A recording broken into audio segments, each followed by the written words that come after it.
Magandang araw mga kaibigan. Bigyan natin ng reaksyon itong post ng Peanut Gallery Media Network. Breaking! The Sandigan Bayan has ordered the arrest of Senator Rodante Marcoleta just minutes before day one of the impeachment trial of Vice President Sara Duterte. Grabe, no? Planado ata ito, no? Oh, tingnan nyo ang nag-react kagad, oh. 1,500 ang nag-react. 856 ang galit. 306 ang tumatawa. 186 ang lumuluha. 142 lang ang nag-like. Grabe. Galit. Dito ko, galit ako. Kanina may napanood akong video. Si Senator Marcoleta is nagpunta na sa Sandigan Bayan. Inanticipate na niya siguro na lalabas na. Para nandun na. Nagpakita na sa korte. So, ano kaya itong warrant of arrest? Hindi pa man na-detalye. Dahil plunder. Ito na ba yung non-bailable offense? Non-bailable na warrant of arrest? Grabe, no? Basa tayo sa mga comments. Dave, sabi niya, 2 birds in 1 stone, nga sabi. Impeachment at flood control investigation. Secret martial law, sabi ni Gisrael. Will Suarez, malitagang at malita muna party list. Everybody happy. Kim Brolio, after the ombudsman said he was not sure if there's a case, sobra mong perfect yan. Yan. The timing is excellent. Impeachment hearing is at 2 o'clock. The warrant will be served at 1:58. Kumbaga sa basketball. Last 2 minutes. Yeah. Kasuhan na lahat, pati 32 million voters. Yes! Ako, bumoto ako kay BP Sara. Kung kasuhan nyo lahat ang mga Duterte supporters, sige. Kasuhan nyo lahat at lahat kami makukulong. Paano tayo ikukulong ngayon? Saan tayo ikukulong? Diba? But anyway, napaghandaan na ito ni Senator Marcoleta. It is not the end of everything. Okay? Relax lang po tayo. Hindi naman forever na nasa kapangyarihan sila.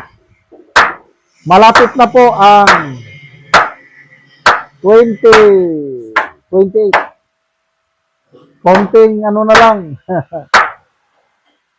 So, ang purpose kasi nila, gusto nilang babaan yung number of conviction votes. That's the intention really. Para yung, instead na 16, they are hoping na magawa nila ng paraan na from 16 maging 13 na lang. Kasi 13 lang sila.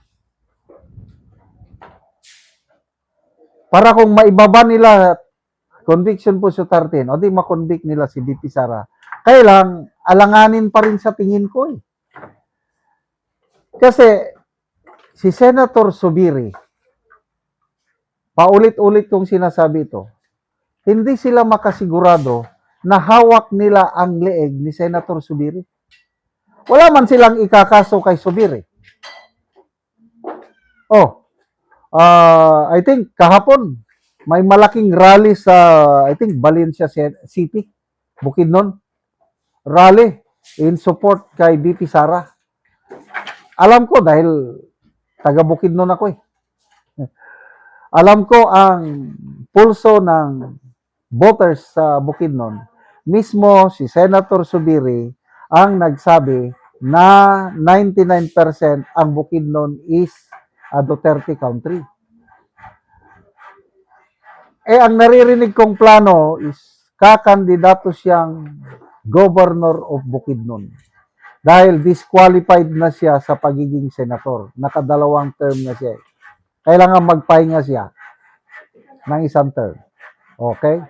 So, Governor, kung ikaw si Subiri, alam mong malakas ang mga Duterte sa Bukidnon, boboto ka ba ng conviction ni BP Sara? No way. Kaya si Senator Subiri, hindi nila maasahan. May sariling diskarte rin yan. Noon ngang 2024, yung People's Initiative nila, hindi lumusot kay Subiri. Siya ang Senate President noon.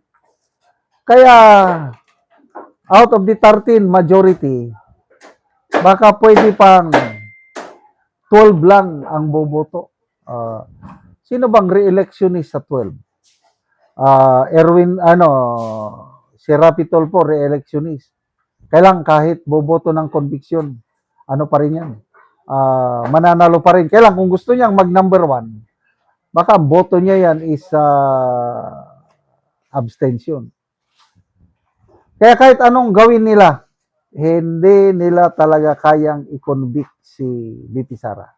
Kaya relax lang po tayo. And I'm sure, ang Iglesia ni Cristo, napaghandaan na yan. Meron silang counteraction. Kasi, in every action, there is always a counter-reaction. Ngayon, na-aaristuhin na ikukulong na si Senator Marcoleta. Do you think Iglesia ni Cristo will just sit? Wala nang gagawin? Hindi. Yung 3 araw na rally nila, patikim lang yun. Kaya tingnan natin. So, ipagdasal po natin si Senator Marcoleta. Laban lang po, Senator Marcoleta. Hindi pa ito hangganan ng lahat. You have a bright future ahead sa Philippine politics. Salamat mga kaibigan sa inyong pagsubaybay sa channel nito. Nakakatulong kayo ng malaki sa tribong Talandig ng Bukidnon dahil ang sweldo natin sa channel na ito is pantulong sa tribo. Namimigay tayo ng libreng yero at pako para makapagpatayo sila ng mas maayos na tirahan. Panoorin nyo ang video na ito. Karon na anak ko diri sa gipatindog sa balay sa natabangan ng yero. Sumuna ni ang gipatindog nga balay nga iyang pag-atupan sa gitabang nga yero. So muna ni ang yero nga among gihatag nga iyang giatop karon.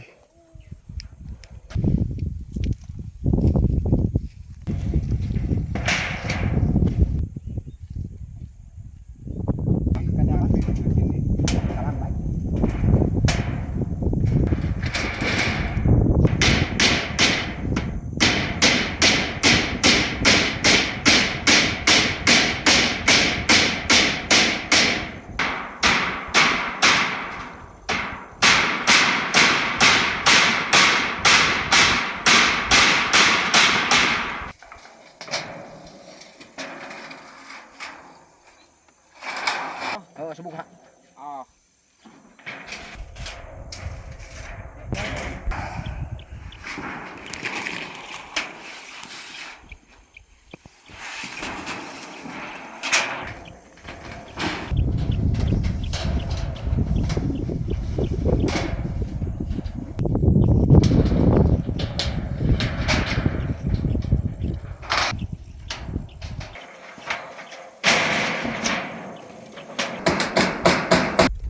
Ug karon humanag gyud sa pag-atop ang ginatabang nga yero. So nakaatop na gyud sila sa ilang gipatindog nga balay.